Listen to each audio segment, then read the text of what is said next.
आदमी ने महिला के शरीर को आरी से काटने की कोशिश की, लेकिन उसने कितनी भी कोशिश की उसे कोई नुकसान नहीं हुआ, जिससे वो गहरी निराशा में डूब गई। उसका पति उसका चचेरा भाई था। जब से उनके प्यार का पता चला था, उसके पिता ने उसकी अटूट लोहे की पैंट बनवा दी थी, जिससे वे 1 दशक से अधिक समय तक अपने विवाह को पूरा नहीं कर पाए। उसके पिता के कार्य उचित थे। गांव में कई अनाचारपूर्ण विवाहों के परिणाम स्वरूप अजीब बच्चे हुए। छोटे कद को अच्छा माना जाता था, लेकिन कुछ तो कुत्ते के सिर वाले राक्षस भी थे। गांव वाले इस बात से अनजान कि महिला ने लोहे की पैंट पहनी थी और उनके कोई बच्चे नहीं थे, आदमी को बेकार और महिला को बांझ होने का मजाक उड़ाते थे। भले ही वे एक दूसरे से बहुत प्यार करते थे, वैवाहिक सामंजस्य की कमी ने जीवन को असहनीय बना दिया था।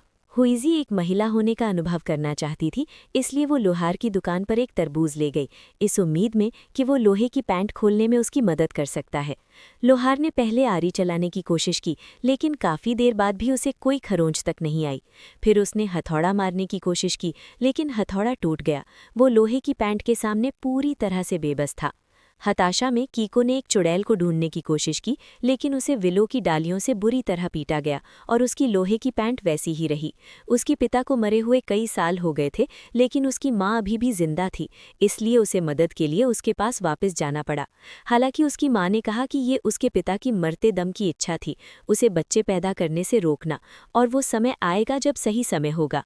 कीको ने सब कुछ करने की कोशिश की, लेकिन कोई फायदा नहीं हुआ। अपने पति का सामना करने में शर्म महसूस करते हुए वो जंगल में छिप गई। घर जाने में भी उसे शर्म आ रही थी। जब उसके पति को एहसास हुआ कि अंधेरा हो गया है और कीको वापस नहीं आई है, तो वो उसे ढूंढने के लिए बाहर भागा। उसने गलती से सातों को अपनी पत्नी के साथ इंटीमेट होते हुए देख लिया और उसे बहुत गुस्सा आया। दूसरे लोग नॉर्मल आदमी क्यों हो सकते थे, लेकिन उसके लिए ये इतना मुश्किल क्या था। सातो लगभग उसके पति से बिल्कुल अलग था।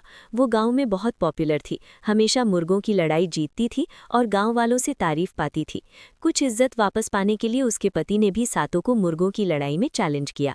अचानक वो मुर्गों की लड़ाई जीत गया, लेकिन उसे उम्मीद के मुताबिक वाहवाही नहीं मिली। इसके बजाय उसका मजाक उड़ाया गया। मुर्गों की लड़ाई जीतने का क्या फायदा जब वो अपनी पत्नी को भी नहीं संभाल सकता। गुस्से में पति ने सातो को खंजर से मार डाला। औरत ने अपने कजिन से शादी की थी और उसके पिता ने उसे प्रेग्नेंट होने और डिफॉर्म बच्चे को जन्म देने से रोकने के लिए उसे लोहे के अंडरवेयर पहनने के लिए मजबूर किया, जिससे उसका बदमाश कहकर मजाक उड़ाया गया। गुस्से में उसने उसका मजाक उड़ाने वाले को मार डाला और घर भागा। उससे कहा कि वो अपना सामान पैक करे और चली जाए। औरत अपने पति द्वारा सातों को मारने की खबर से डरी हुई सुन्न होकर उनके साथ साथ सामान पैक करती रही। शायद जाना ही सबसे अच्छा था, कहीं ऐसी जगह जाना जहां कोई उन्हें न जानता हो, मजाक से दूर। वे पूरी रात चलते रहे, थके हुए और हिल भी नहीं पा रहे थे। औरत ने एक गांव देखा, अजीब तरह से सुनसान, फिर भी घरों में अलाव जल रहे थे। उन्हें किसी और चीज़ की परवाह नहीं थी। उन्होंने पहले सोने का फैसला किया। अगली सुबह पति हैरान रह गया, वो अपने असली घर वापस आ गया था। और भी अजीब बात ये थी कि उसने मरा हुआ सातो देखा। उसने घबराकर अपनी पत्नी को आवाज़ लगाई, लेकिन उसे कुछ दिखाई नहीं दिया। सातो ने उसे कोई नुकसान नहीं पहुंचाया था, बल्कि वो उसके पास ही रही। शायद सातो के भूत से डरकर पति की याददाश्त धुंधली होने लगी। वो धीरे धीरे बर्तनों के नाम भी भूल गई और हर औजार का नाम सिर्फ पेन से लिख पाती। जब उसे याद नहीं आता तो सातो उसे याद दिलाता कि घर छोटे छोटे नोटों से भरा है, लेकिन वो कई चीज़ों का इस्तेमाल भूल जाती और अपने जूते लगभग जला ही लेती, जैसे वे चाय की केतली हों। सातो के याद दिलाने पर उसने इन चीज़ों का इस्तेमाल लिख लिया। सातो की पत्नी बहुत प्रेग्नेंट थी, लेकिन वो उससे मिलने वापस नहीं गया। अपना सारा समय दूसरे लोगों के घरों में बिताता था। हर दिन उसकी पत्नी सातो की फ़ोटो में एक छेद कर देती थी, इस डर से कि वो उसे भूल जाएगी। एक दिन कबाड़ इकट्ठा करने वाला एक बूढ़ा आदमी घड़ियों से भरी एक गाड़ी ले आया। कहा जाता था कि घड़ी से सूर्योदय और सूर्यास्त को कंट्रोल किया जा सकता था। जैसे ही बूढ़े आदमी ने घंटे की सुई घुमाई, सूरज सच में डूब गया।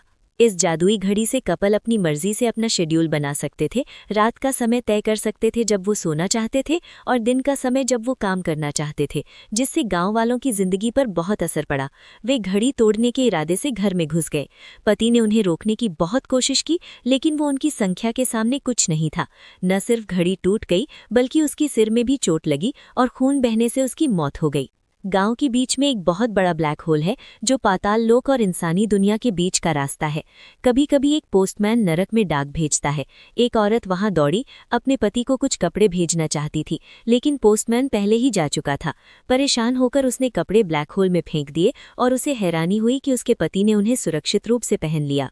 एक दिन एक माँ और बेटा गांव से गुजरे। बेटा गलती से ब्लैक होल में गिर गया जो नरक का रास्ता था। उन्हें लगा कि वो बर्बाद हो गया है, लेकिन मरने के बजाय वो बाहर निकला और तुरंत एक मजबूत जवान आदमी बन गया। जैसे जैसे वो बड़ा हुआ, उसने अपनी बच्चों जैसी मासूमियत खो दी। वो लगातार गांव की जवान औरतों और पत्नियों को घूरता रहता, हमला करने का कोई भी मौका पकड़ लेता। पहला शिकार सातों की बेटी बनी, फिर सातों की पत्नी। दूसरी तरफ क्योंकि उसके पति को गांव वालों ने गलती से मार दिया था, इसलिए औरत के शरीर पर लोहे की अंडरपैंट चमत्कारिक रूप से खुल गई। इससे उसे खुशी और दुख दोनों हुआ। अब जबकि उसके पति की लोहे की अंडरपैंट चली गई थी, तो उनका क्या उपयोग था। उस रात जब वो अपना शरीर धो रही थी जो दशकों से नहीं धोया गया था, तो उस जवान आदमी ने जो अचानक बड़ा हो गया था उसे देखा। वो दौड़कर उसके पास गया और उसे गले लगा लिया, और हैरानी में सिर्फ वो औरत अकेली रो रही थी। ये सब एक सपने जैसा लग रहा था। हाल ही में गांव में बिजली, टेलीफोन सर्विस और यहाँ तक कि कैमरे भी आ गए हैं। बड़े शहरों की खुशहाली के बारे में सुनकर गांव वालों ने अपना बैग पैक करना शुरू कर दिया और वहां जाने लगे। गांव में सिर्फ वो औरत ही रह गई, 10 साल से भी ज्यादा समय बाद। कोई कार में वापस आया। पहले वाला किसान अब सूट पहन रहा था, लेकिन उसका कामुक स्वभाव वैसा ही था। उसने सभी गांव वालों को बड़े शहरों में ले जाकर बसा दिया और गांव में सिर्फ औरत को छोड़ दिया। रात के अंधेरे में वो चुपके से एक घर में घुसा, लेकिन अचानक दीवार पर लगी सुनहरी रोशनी से उसकी आंखें चौंधी आ गईं। उसने हथौड़े से उसे तोड़ा और अंदर सोने के सिक्कों का ढेर मिला। वो आदमी जोश में चिल्लाया कि वो अमीर है और उसी रात सारे सोने के सिक्के लेकर चला गया। औरत ने मेकअप किया, लंबे बाल रखे जिनसे उसे हमेशा जलन होती थी, और गांव के बीच में बने अंधेरे गड्ढे की तरफ पागलों की तरह भागी। वो अपने पति को बुलाती रही। जो लोग चले गए थे उनका मजाक उड़ाती रही, कहती रही कि बड़े शहर में कुछ नहीं है और वे सब किसी दिन वापस आ जाएंगे।